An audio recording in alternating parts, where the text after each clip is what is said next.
Welcome back to the Speaking and Communicating podcast. I am your host, Roberta Ndlela. If you are looking to improve your communication skills, both professionally and personally, this is the podcast you should be tuning into. Communication and soft skills are crucial for your career growth and leadership development. And by the end of this episode, please log on to Apple and Spotify and leave us a rating and a review. Now, let's get communicating with Michelle Maidenberg, who's a psychotherapist and is an author who's here to help us with dealing with emotional avoidance, anxiety, and learning to have self compassion and self love. And before I go any further, please help me welcome her to the show. Hi, Michelle. Hi, so nice to be here and to meet you. It is so nice to meet you too. Thank you for accepting the invitation to be on the show. Welcome. Michelle, can you hear me? Yeah. Oh, Yes. yes. All right. So Mm. please tell us a little bit about yourself. So I'm in private practice in Harrison, New York, which is part of Westchester County. I am also the director of a nonprofit called Thru My Eyes, which offers free clinically guided videotaping um, for chronically medically ill individuals who want to leave a video legacy for their children and loved ones. And then I'm an author of two books. One is called Free Your Child From Overeating. And then my most recent book is called Ace Your Life, Unleash Your Best Self and Live the Life You Want. Um, and then I also do a lot of writing. I'm a blogger for Psychology Today. I also, periodically I'm also quoted in different articles and contribute to a lot of different articles. And yeah, and also do a YouTube channel where I do weekly guided meditations. I offer and I post weekly guided meditations as well. That is awesome. And I will always have this question, especially for those professionals who work with humans and human behavior. When you were growing up, did you think to yourself, I want to be a psychotherapist? Was that your dream? It's so interesting because I think about that and I think what really led me to do what I do, honestly, and I didn't realize this till like later in life, was I grew up with four Holocaust survivor grandparents. And as you can only imagine, they went through a lot of trauma in their lives. And I heard stories Right. when I was very, very young about the war and about concentration camps and about just the adversity that they went through throughout their life. And I think I had such an incredible amount of compassion for them, since I was a little girl. And I was also just an empath by nature, and I'm also just a natural healer. So, Right. I was always had my friends coming over to me and asking me for advice and asking, me how I felt about things. I was always kind of took on that role in my family also. So, and then when I was in high school, I took an AP course in psychology and I won an award at graduation. So Wow. that sealed the deal. I was very excited about that. You're right. Especially as you say, you know that you're an empath. You feel other people's pain. And then when you decided this is the work that you were going to embark on, was Mhm. there a fear that sometimes knowing that you're an empath, sometimes you'll be taking, because how many people do you see a day? You'll be taking on too much, absorbing too much pain from Yeah. your patients. I don't I mean, again, you're always absorbing something because if you're a deeply emotional person, then you really care about other people and their suffering, and that's just the way it is. But I also see the tremendous amount of, you know, progress people make and how much they change their lives and they transform, and that for me is so rewarding, and I get so much out of connecting with other people on a really deep level that help them really through their stuckness.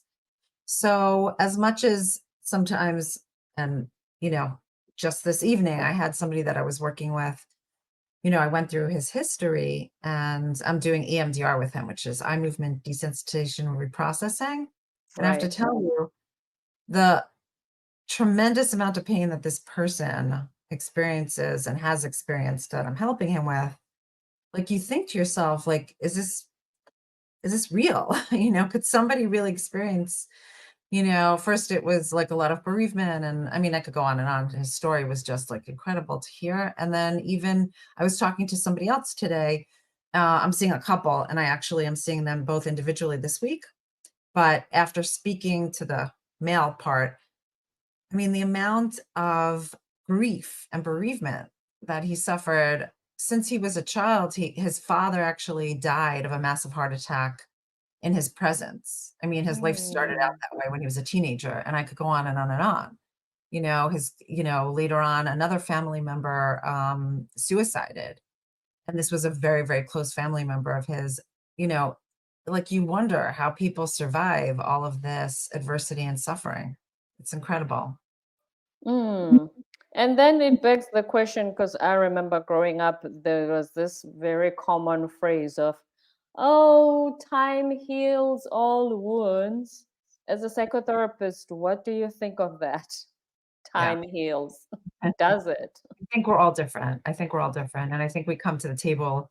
That's why I do like a very, very thorough assessment and evaluation for people, right? Because if I'm doing specific types of treatment with them, I have to make sure that it's going to be therapeutically appropriate for them and it's going to be helpful. So time doesn't heal everything. I think like even like with grief, for example, I think they typically, again, in some of the treatments, they have a range, like you'll be in a state of grief from 2 years to 7 years or whatever the case is. And Right. that's very variable. It depends on the history of a person's trauma. It has to do on their coping skills. It has to do on their level of support and resources. So I could go on what is going to impact on their ability, again, and some people experience complicated grief because of all the things that I'm talking about. Depends on the relationship that you have with the person. So there's so many different factors to consider, when you're kind of assessing or understanding somebody's, treatment. Yes, I'm glad that you highlighted that, because I also think if you don't do anything in the time, even if it's 50 years later, that the pain, the trauma is still there, instead of Yeah. thinking, because Yes. sometimes we brush it away and say, it happened 10 years ago, I'm fine. But if you haven't done anything with it, is underlying there somewhere within your system. Well, we take our adaptations, and our coping with us as we age, right? And through our development. And if we're not, if you think about it, I always kind of compare it like if you have, let's say, a wound, and if you don't clean it out, or if you don't tend to it in the way that it needs to, you're going to always have issues. Even Right. orthopedic kind of stuff, right? If you have damaged like tissue or a ligament, right? If you're not properly healing it, you're going to have problems with it. That's And that's true. just the way it is. So, you have to really understand how it affects your nervous system. You have to understand how it affects your neural pathways. And it does. It does, because our memories get frozen in time. And when we have natural associations that we make throughout our lives, it could definitely spur up and activate, right, those triggers. And that's what happens. So, like, there was a person I was working with, today again, where it was very obvious that an adaptation that he had was to literally scroll through life, making sure that his needs were met because he didn't have anybody that he could rely on. Um, and in some ways, cutting off his feelings, which could lead sometimes to being discompassionate towards others, right? Because if you have to accomplish what you have to accomplish, right, it's hard to think of other people, because a lot of the feelings are like not being able to trust other people or feel like other people will be attuned to you or other people will follow through on what they say they're going to do. And I could go on and on, right? All the things that go into relationships. And what ended up happening was now he's in a partnership, and it's coming up with him and his partner. Makes sense, Hmm. Because right? now the feelings, you're not gonna shove them away if you have a partner, especially because there's gonna be an exchange of feelings. They need to know how you feel about stuff. You need to know how they feel. So there's gonna be opening up required there. So he can't just scroll it, as you say. Well, and vulnerability too. It requires Mm. him being vulnerable, right, in his relationships, and that's not so easy either, especially when, you have a certain perspective of how to be. So, for example, when his partner, didn't do what he asked of her to do, he became very irritable and confrontative and, aggressive, not in a physically aggressive way, but just maybe verbally. And I was asking him, how do you feel about the fact that she's not? So he said, I asked her 3 times. Like, Mm. why can't she just do what I ask of her? Like, she sees that it's getting me agitated. And I said, there must be a really, do you believe she cares about you, that she loves you? And he's like, yeah. I said, hmm, so there must be a really good reason why she's not able to accomplish what you want her to. So instead of saying to her, what's wrong with you? Why can't you just listen to what I ask of you? And like, I asked you 3 times and, right, which is going to, of course, shut her down, saying like, gosh, I asked you a couple times and I'm noticing it's hard for you to follow through. Like, I wonder why that is, I wonder, is there something maybe that I'm not doing that's conveying the message in a way that you could hear me? Right. And he was like, oh, I was like, yeah, that stops somebody in their tracks because it gets them to think about their own behavior. Right. You know that she's not doing it purposefully because she hates you. Right. And he started laughing. He was, of course not. I Yeah. said, then maybe there's some stuckness there for her. And aren't you interested to know what that is? Right. And he was like, yeah, I guess. So, yeah. So we Mm. personally, and we get agitated, not understanding exactly, right, the other person's position and what would happen for him, because this is an adaptation he did since he was a little boy, is cut off his feelings and then just be very kind of discompassionate towards the other person because he wasn't getting his needs met. Guess what? He's not going to get his needs met if he keeps on behaving that way. That is true. And as grown-ups, sometimes we push back if we feel like we're being made to do something. That's all the more reason, like, I'm gonna prove that I'm not gonna do this. That's Because right. Michelle is nagging me. Yes. You dig your heels in the ground and you're like, no, not having it. Right. For sure. Right. Right. Now, you say you help your clients with emotional avoidance. When Mhm. do we do that, firstly? Typically, emotional avoidance, I did a TED talk actually on emotional avoidance. It's called Circumventing Emotional Avoidance, my TED talk. And we avoid negative emotions and discomfort. That's what we avoid. Yeah. Why? Because it's uncomfortable. Like the feelings of, sadness and anger and frustration and disappointment, all the negative connotations around those emotions. First of all, we don't want to have them because they're so uncomfortable. Second, we don't understand the utility. Like, what's the point of having them? Right. So we're taught to disregard them or to diminish our feelings. We're taught to, deny, right. And to distract from all those kind of mind games that we play because we're sitting with such discomfort. And like, for example, anger. I'll just use anger because a lot of people feel a lot of anger and irritability. Um, Underneath anger, which is, a secondary feeling, is sadness or disappointment or frustration. And if you kind of go to that place and you say to yourself, what's going on for me that's evoking this activation? You could say to yourself, wow, I'm really disappointed that my friend, acted unkind towards me. And that came out aggressively through anger and frustration.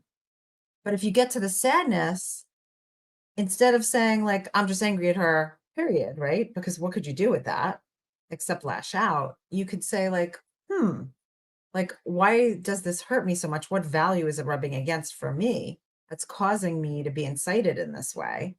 And let me understand my friend better so that I could understand something better about our relationship so that we could proceed into the future with a greater understanding about ourselves and about, each other and about the relationship so we can have a better, improved relationship going into the future.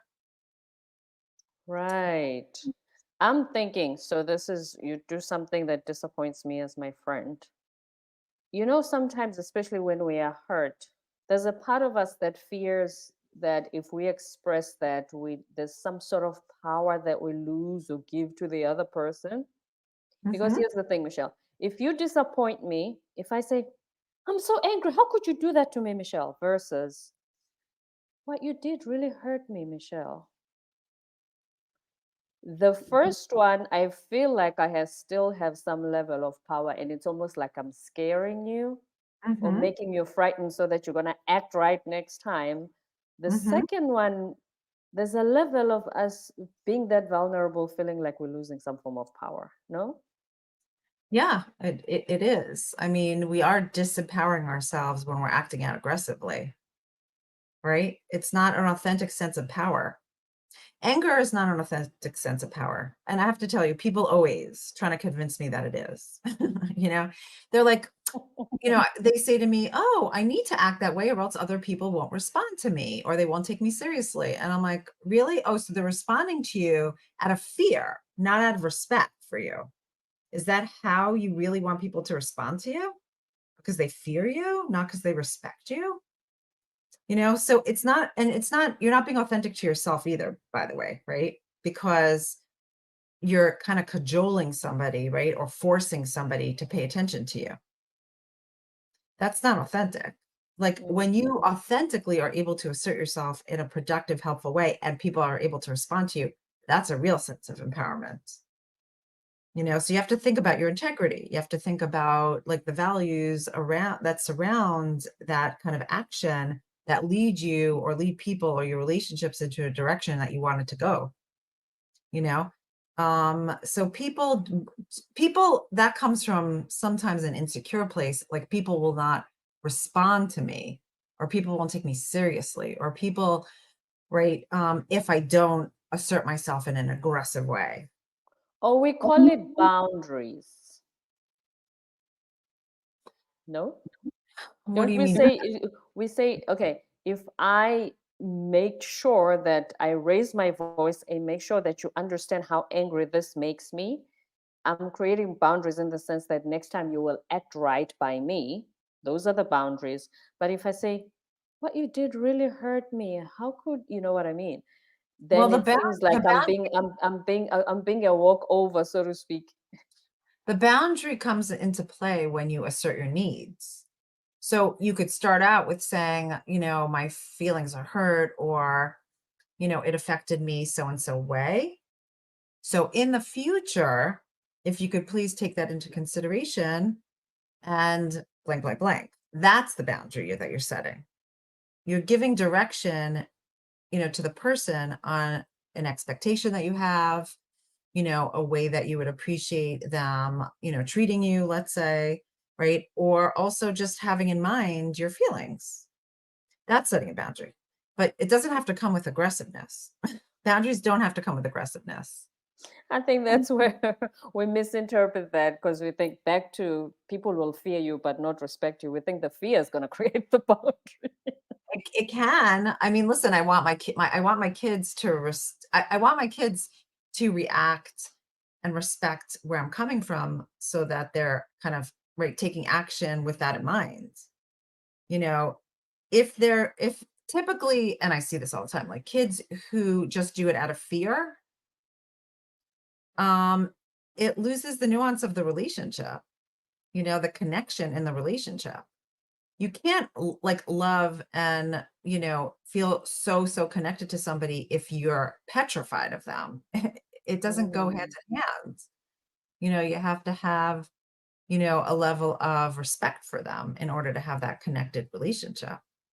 So I think that's a misunderstanding. I think you could set a boundary in a very like incredibly respectful, caring, engaging way without being aggressive. Like there's, one thing doesn't have anything to do with the other. But going back to the negative emotions, there's utility for all of our emotions. For example, anxiety or fear like brings on also motivation. We can't forget that. So if you were not fearful or, that you weren't going to get a good grade on a test, you wouldn't study. if you weren't Yeah. fearful that if you disrespected your friends, that they wouldn't be angry and it could compromise your relationship, right? You might take advantage of somebody. I don't know, right? Mm. So there's utility to every negative. I mean, our frustration, our sadness leads us directly to what's important to us. When I'm sad about something, let's say people being mistreated, right? Or being marginalized or whatever the case is, that's important for me to know because I want to know like what, who I want to advocate for or Mm. what's important to me or etc. That those are really, really important emotions. Just like we want to tap into our joy and our happiness and other feelings too. But we really need to understand that there's utility to every single emotion. So it doesn't mean it's about using them productively. What we consider those negative emotions, it's about using them productively. Like you said, there's Well, utility for all of them. yeah. Well, when you say using them, it means behaving in a way that's in line with your values. Mm. Yeah, it always goes back to like behaving in ways that are in line with your values. So if you have information about how you're feeling, okay, you do not want to act in the realm of your thoughts and feelings because it doesn't always lead us in the right direction. That's true. Because our feelings can be overreactive, it can be irrational, it can be based on our past experiences, it can be how we're socialized, it can be on and on and on, right? But you really want to be grounded in your values because that is going to lead you in the right direction, That's despite true. how you're thinking and feeling. Hence, you say it helps with better decision making. 1000%. Yes, absolutely. Hmm. And now let's talk about the self acceptance or the self compassion. Hmm.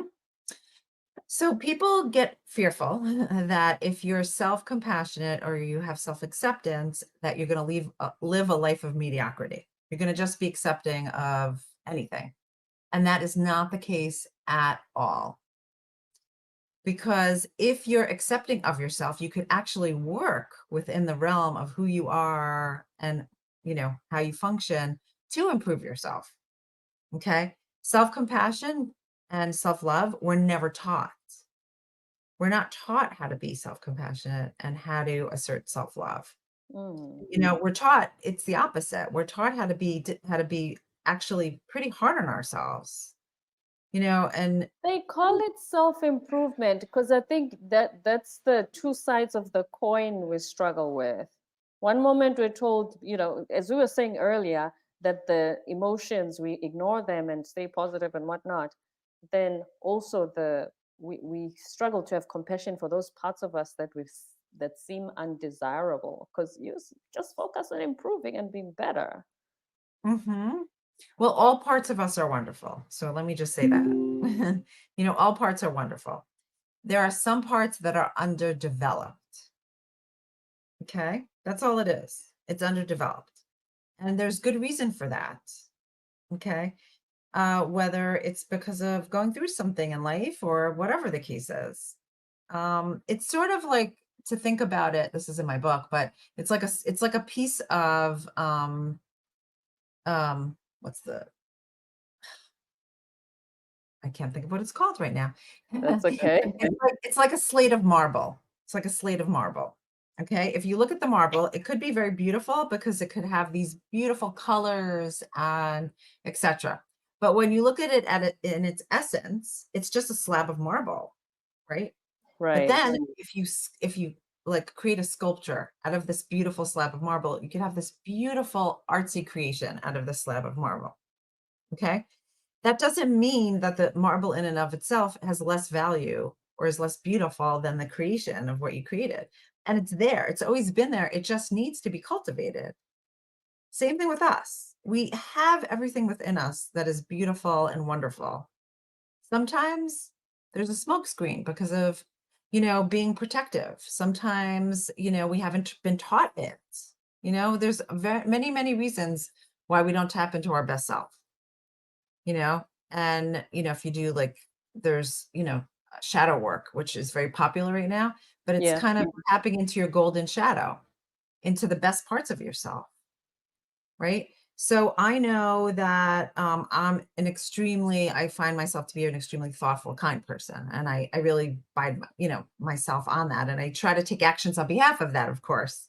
Okay. But I also have another side of me, which could be very judgmental, and it could be very, distant at times. I could, or kind of cut off. And I have to be careful of that. I have to watch it. I know where that comes from. Because I've done a lot of personal, right, growth and personal, like, work. So when that shows up for me, I become very curious, and I'm like, what's that about? Like, why is that showing up right now? And when I feel the somatic responses in my body, for example, right? Well, like how heart palpitations or whatever the case is, right? Or like, this deep feeling in my chest, which happens to me. Like I get it right Yeah, here. like your heart is gonna pop. Yeah. I I feel know that that I sometimes. know that I have to sit in meditation and mindfulness and understand that better. Like, what is going on for me? Because sometimes what meets the eye isn't really what's going on, and that happens all the time, by the way. Right? And when I dig deeper and I really understand a little bit more and I really, really investigate, I'm like, "Oh, that's what it was." And it usually comes from a fearful place. It comes from a protective place. But those are old. Those are old. And part of that is learning how to be in this world right now as a mature adult, right? And not having to carry those adaptations with myself, which happens because we just naturally slip into it. So it's part of like that growing process and really developing and growing the parts of yourself that may be a little bit underdeveloped. Mm, yeah. And then please tell us the ACE method. So I'll show you my book, which is very exciting. Mm-hmm. So ACE method it's predicated under, it's called Ace Your Life, which is unleash your best self and live the life you want. And ACE stands for acceptance, compassion, and empowerment. So the way that I constructed it is I do like a chapter on our thinking, which is very important to know about, by the way. And most people don't know much about, like, in terms of our neurological kind of makeup, how our Right. brain works. And then I do a whole chapter on values, which I've been talking about. And then I break it up with acceptance, compassion, empowerment, and understanding what the barriers are to each, what we're up against, because we need to know that. And then also how to cultivate it in your life. And this applies to any kind of stuckness, whether it's relationship issues and challenges, it could be which are interpersonal, intrapsychic, which are things that have to do with us personally as well. you know, um, anyway, anything that we're going through, whether it's career, family, relationships, stuckness, if you're not quite, following through on tasks that you want to, whatever it is, it helps you to really kind of cultivate those skills and knowledge base so that you could work through your stuckness. Right. And then, they say that how you treat yourself usually translates in how you treat others. So if you struggle to accept things about yourself or have compassion for yourself, does it usually translate to you being judgmental of others and struggling to accept what's less desirable about them? Well, it's a projection, so for example, we disown parts of ourselves that we see in other people, you know? Um, yes. So it's sometimes, there are definitely parts of ourselves that we try to cut off or disown, right? And sometimes we see those parts in other people too. But yes, if it's also, you teach people how to treat you. I mean, that's another piece of it. Mm-hmm. So it's not only what people, it's if you don't have compassion for yourself, yes, it is hard to have compassion for others, right? But it's also what you model to other people. And like you said, the boundaries you set, the relationships that you cultivate, like all of those are messages that we send out to the world, and that manifests itself through our relationships. So I'll give you a personal example actually that happened to me. I Please do. realized that I was distancing from somebody, and I knew why, because it had to do with when I was with them, it felt like they were, when we would talk, they would interrogate me.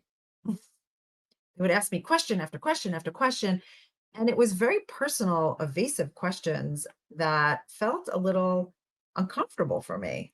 And it got to a point where it almost felt like they were just prying, like they didn't care about what they were hearing. They just wanted to hear what was.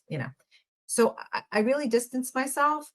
And then I realized, because I kind of observed and I realized that this person had some really good friends and people that I know. And I'm like, why is it that they don't feel the same way I do? Like, what is, because I don't think she acts any different with anybody else. Like, is that about me? Is that about her? And is it a possibility that I could actually talk to her and mention that that's something, that maybe when we speak, again, that she could communicate maybe a little bit differently or in a way that's more helpful for me or gets me to open up in a more effective way or whatever the case is. I didn't bother doing that. I just distanced. Mm-hmm. So I decided I was gonna, kind of spend time with her. I did that. And instead of having that protective stance and again, that more defensive, judgmental space, I decided I was going to be really open and I was going to really challenge myself in that way. And I did. And pleasantly, what I found was when I was more compassionate and I was more open, I saw it a little bit differently. And I saw that that was just a little bit more of a social kind of challenge that she had. It wasn't something that she was doing to me. It was just like a social challenge that she had. And fundamentally, that she's a kind, caring, thoughtful person, and that she could actually be a wonderful friend to me.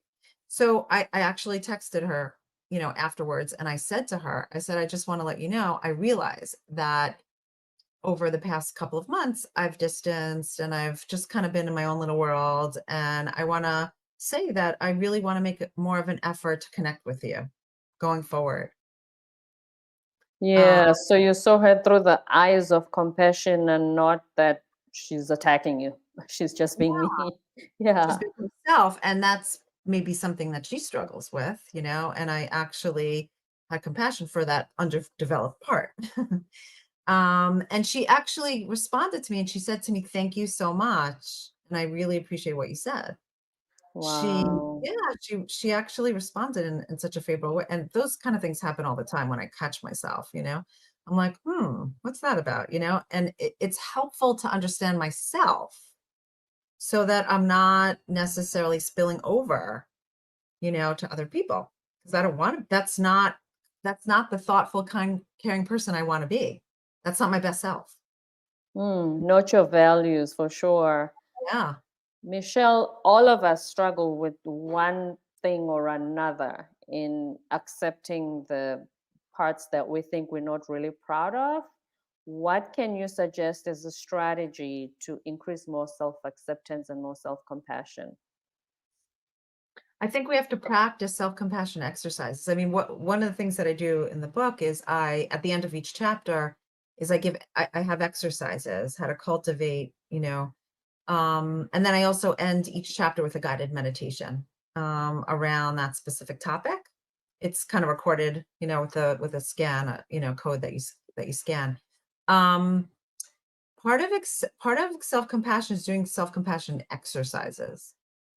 So sometimes what I do is when I'm in a moment of distress and like, let's say, sad or whatever the case is, I'll stop and I'll say that out loud to myself, and I'll say, right now, I'll close my eyes and I'll, give myself like a butterfly hug. I really do. And I say, this is really hard for me. Like, what I'm going through right now is painful. It's really, really painful. And then I'll say the reason why I'm feeling pain is blank, blank, blank, right? And then I'll say, Right. um, like, I realize where this pain is coming from. And in this moment of distress, what I really need, right, is to say to myself and to kind of internalize that I'm okay. I'm okay. I'm in pain, but I'm also okay at the same time. And that I could get through struggles because I've gotten through struggles in my life. And I know that I'm strong. I know, right? Just taking a moment to do that, to acknowledge yourself. That's all we need, really.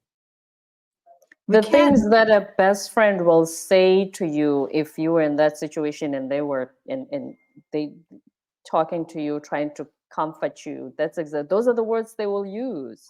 yeah. Well, Hmm. sometimes, but sometimes people they're uncomfortable with negative emotions. So they'll say, oh, no, life isn't so bad, or like, but you have this and this and this, or yeah. We don't like to experience, and we don't like for ourselves, we don't like to experience that either, right?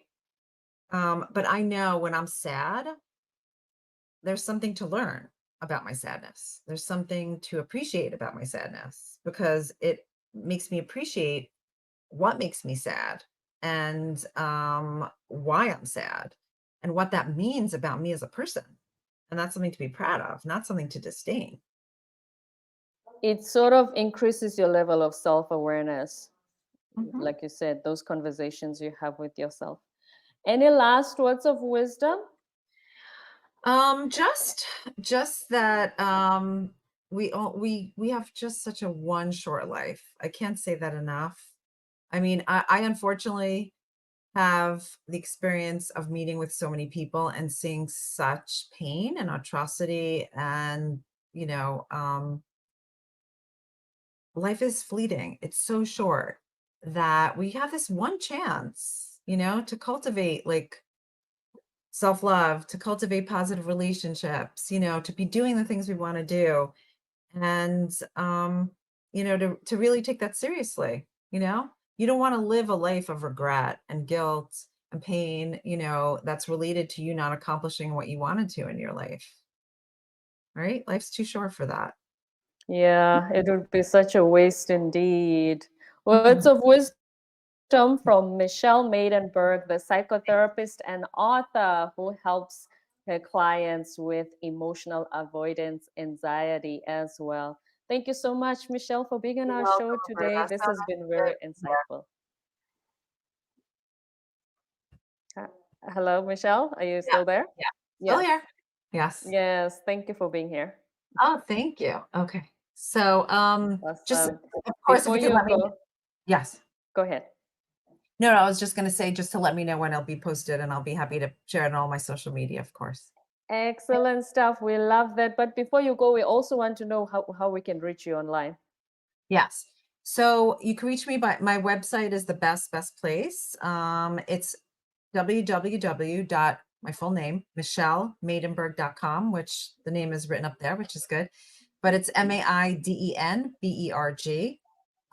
is the last name. Michelle is with 2 L's. It's my full name. You could contact me there.